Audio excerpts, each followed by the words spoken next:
घृणित कार्य किया गया, चोरी किया गया। इसे पूरे देश दुनिया में इसमें कोई दो राय नहीं कि बहुत ही मंदिर कटघरे में खड़ा कर दिया जाए। उसको बहुत ही जीवन नरक हो जाता है, वो पाप का भागी होता है, वो नरक में जाता है। लेकिन वो धार्मिक लोग नहीं थे।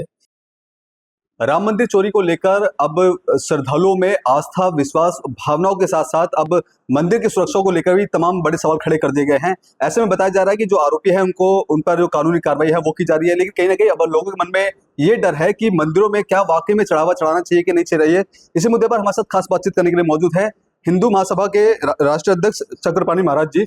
महाराज जी, सबसे पहले ये जानना चाहूंगा कि इस पूरे चोरी के मामले को आपने देखा, कई जो नाम है वो सामने आए, पूरे मामले को आप किस तरह देखते हैं? देखिए, श्री राम जन्मभूमि जो मंदिर बना है, यह अयोध्या जी में मंदिर बहुत संघर्षों के बाद बना है। इस देश की पहचान भगवान श्री राम से है, और जो राम राज्य की परिकल्पना है उसमें कहीं चोरी की कल्पना नहीं की जा सकती। लेकिन उसी राम मंदिर में इतना घृणित कार्य किया गया, चोरी किया गया। इसे पूरे देश दुनिया में इसमें कोई दो राय नहीं कि बहुत ही मंदिर कटघरे में खड़ा कर दिया जाए।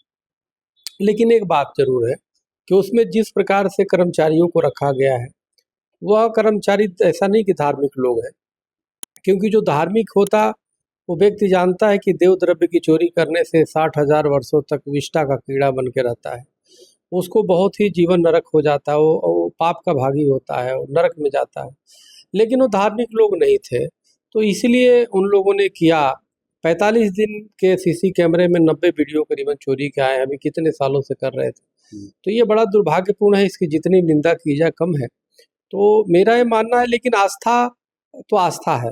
लोग देव द्रव्य की दान करते हैं, अपने कमाई के पैसे से कुछ अंश निकाल के उसमें इसलिए दान करते हैं कि अगर मंदिर में दान करते हैं तो भगवान के चरणों में रख देते हैं।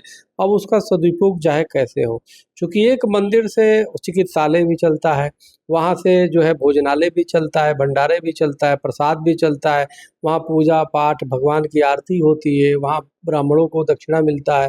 तो वो कई चिकित्सालय भी मंदिरों के अधीन काफ़ी चलते हैं। ये सोच के देता है आदमी कि पुण्य का कार्य होगा, लेकिन वहाँ पे जिन लोगों ने दिया वो दोषी नहीं है, उनको तो पुण्य मिलेगा ही मिलेगा। जिन लोगों ने चोरी किया या करने में सहयोग किया वो पाप के भागी होंगे, उन्होंने अपना जीवन बिगाड़ लिया है। तो निश्चित रूप से मेरा तो ये मानना है कि जो भी मंदिर बनता है, उन मंदिर ट्रस्ट में, उन मंदिर में जो छोटे से बड़े तक जो कर्मचारी हैं या जो जिम्मेदार लोग हैं, वो धार्मिक लोग रखे जाएं। कम से कम ऐसे लोगों को रखा जाए जिनको उस देव स्थान में आस्था हो, श्रद्धा हो, वो पाप पुण्य को जानने वाले, मानने वाले लोग हों, तो निश्चित रूप से इस चोरी से बचा जा सकता है। दूसरी बात, हमारे प्राचीन काल में महंत परंपरा हुआ करता था, तो मठों के महंत हुआ करते थे, मंदिरों के महंत हुआ करते थे।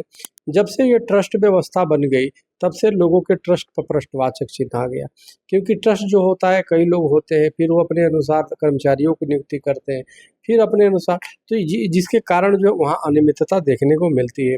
अगर वहाँ पे कोई महंत अगर होता है तो स्वयं उस जिम्मेदार होता है, वो धार्मिक होता है, इसलिए चोरी के बहुत कम मामले होते हैं, और वो स्वयं अपनी निगरानी में देखता है कि इसको करना है। वो जानता है कि कौन व्यक्ति कितने वर्षों तक धर्म के लिए कार्य कर रहा है, चाहे उसके मंदिर पे किसकी आस्था है, वो ऐसे लोगों को नियुक्त किया जाता है जिससे चोरी के मामले नहीं आते। तो ये मेरा मानना है कि ट्रस्ट पे एक अब आवश्यकता इस बात की है कि एक सनातन बोर्ड की स्थापना किया जाए राष्ट्रीय स्तर में, जिसके माध्यम से सभी मठ मंदिरों में धार्मिक लोगों की पहचान करके उनको रखा जाए, जो उनको सेवा लिया जाए। मंदिरों में तो लोग फ्री सेवा देने को तैयार हैं, यहाँ पे वेतन भी मिलता है, चोरी भी कर रहे हैं। तो इसलिए दुर्भाग्यपूर्ण है।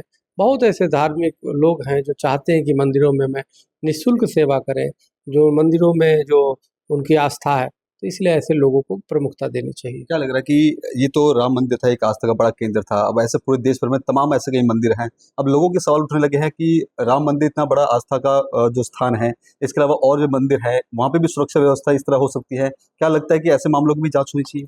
नहीं, जांच तो होनी चाहिए, जांच तो किसी की भी होनी चाहिए। कोई भी अगर जो गलत है तो जांच तो हर चीज़ का होना चाहिए, और जो भी दान दाता है, दान दे रहा है, उसको भी अपने दिए गए दान का हिसाब मांगने का अधिकार है, और नैतिक रूप से जो दान ले रहा है उसको भी हिसाब देने का कर्तव्य धर्म बनता है। सोशल मीडिया पे तमाम ऐसे वीडियोस देखे जा रहे हैं महाराज जी, जिसमें ऐसे अपील कर रहे हैं कुछ समुदाय के लोग कि एक आस्था के केंद्र में इस तरह से चोरी हो जाती है। कहीं न कहीं जो स्थानीय प्रशासन की और केंद्र सरकार की ज़िम्मेदारी बनती है, मंदिरों में चढ़ावा ना चढ़ाएँ, इस तरह का जो अपील कर रहे हैं, उन लोगों के लिए क्या कुछ कहना चाहेंगे? क्योंकि कहीं न कहीं आस्थाओं को थोड़ा ठेस पहुँचा है। लोग अब डर रहे हैं कि मंदिर में चढ़ावा चढ़ाना ठीक है कि नहीं है? कुछ लोग कहना चाहेंगे उनके लिए? नहीं देखिए, जो चढ़ाने वाले हैं द्रव्य तो चढ़ाते ही हैं, बाकी अपनी तरफ तरफ से आप गौशाला गौ पालन करो, आप जो है भंडारा का कार्यक्रम रखो, गरीब असहायों को खिलाओ, संतों को दक्षिणा दो, आप संतों को भंडारा दो, ब्राह्मणों को भंडारा दो, बाकी समाज में जो लोग हैं सबके लिए भंडारा का आयोजन करो, रोटी कपड़ा व्यवस्था दो, जो जितने सामर्थ्य है वो देना चाहिए। मूल मंदिर में भी देने का भी उद्देश्य ये होता है कि मंदिर से अनेक धर्म के कार्य होते हैं, समाज के कार्य होते हैं, जिसे पुण्य की प्राप्ति होता है। अगर आप मंदिर में नहीं देना चाहते कोई बात नहीं, वहाँ पूजा पाठ करो, कम से कम जितना 1 रुपया 2 रुपया जो भी द्रव्य है, कोई वहाँ वो तो है नहीं नहीं देना मंदिर, लेकिन अपने जो अपने दसवंध जो निकाल करके जितना हो सके खर्च करो, समाज पे, राष्ट्र के लिए और मानवता के लिए खर्च करना चाहिए, तो आपको पुण्य। यही प्रेरणा हमारा धर्म ग्रंथ देता है कि आप धर्म को जब जानते हैं तो आप समाज के लिए प्रतिबद्ध होते हैं। आप गरीब असहाय दीन दुखिया के प्रति आपकी उदार चेतना हो जाती है, उदार भाव हो जाता है और आप सेवा करते हो। ऐसा नहीं कि एक व्यक्ति खूब पकवान खाए, दूसरा पड़ोस में भूखा रहे।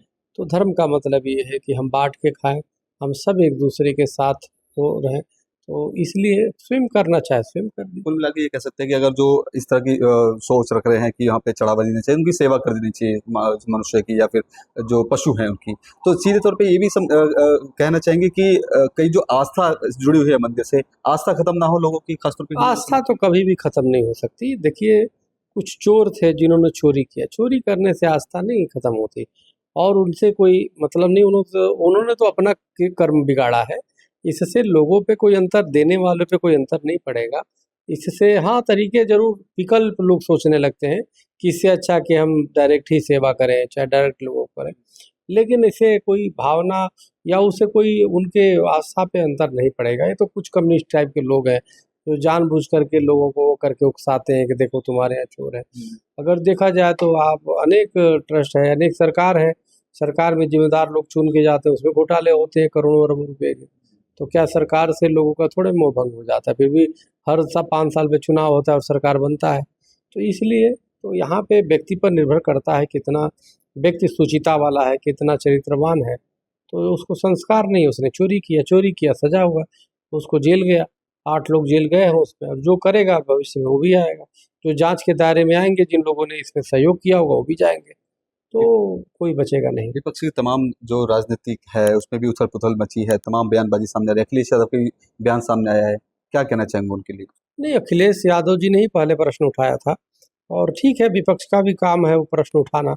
विपक्ष प्रश्न उठाया, पहले विपक्ष ने उठाया अखिलेश जी ने, उसके बाद तो चंपत राय जी ने आनन फानन में वीडियो जारी करके बोल दिया था कि नहीं, यहाँ कोई चोरी नहीं किया है, चोरी की कोई मामला नहीं आया घोटाला में। बाद में 8 लोग गिरफ्तार भी हुए जब मुख्यमंत्री जी ने SIT बना दी और चंपत राय जी को खुद इस्तीफा देना पड़ा। तो जब नहीं था तो कैसे आ गया? तो कहीं ना कहीं विपक्ष ने भी अपनी कर्तव्य का निर्वहन करके उन्होंने भी पुण्य का काम किया है। तो वो स्वयं कभी गए नहीं राम मंदिर, लेकिन दूर रह कर राम मंदिर चोरी में, राम मंदिर के जो दान चोरी है उस पर निगाह रखे हुए है। तो विपक्ष रहेगा तभी तो चोर पकड़े जाएंगे। तो ये ठीक है, पक्ष विपक्ष होना चाहिए और आरोप प्रत्यारोप से डरना नहीं चाहिए, बल्कि उसको मुकाबला करना चाहिए, उसके जवाब देना चाहिए, जो जिम्मेदार है उसको सजा देना चाहिए। मुख्यमंत्री जी ने स्वयं योगी आदित्यनाथ जी ने उसको संज्ञान लिया, SIT बनाई, 8 लोग गिरफ्तार हुए।